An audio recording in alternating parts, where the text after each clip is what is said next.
Miaraba anao ry mpianoava, natafahoana soa indray isika amin'izao fotoana iarahantsika mivavaka izao. Sady mivavaka androany iarahantsika. Ny namantsika Eritiana no maniry mba hitsotrona mivavaka ny tokantrano.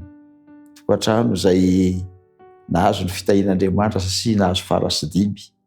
Ary iriny ovota na izy mivady na ny zanaka izay natolotra azy. Ianao ihany koa mety manana izany fanatriny izany, manasa anao hiara hivavaka ary. Hivavaka isika to. Misaotra anao Ray Masina satria lehibe ny fitiavanao.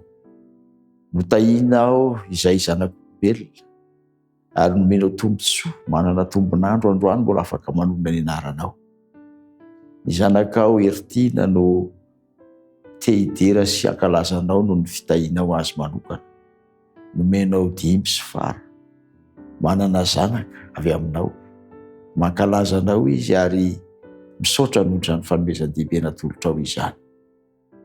Maniry koa anefa izy no mbanao sy hitahinao ny tokantrano, ny amin'ny asa izay ataony, ny amin'ny fiainanao an-tokantrano, ny amin'ireo fikasana rehetra tsara izay ao am-pon'izy ireo, iriny mba hidiranao an-tsehatra mba ho totosa sy ho lavo rary ireny.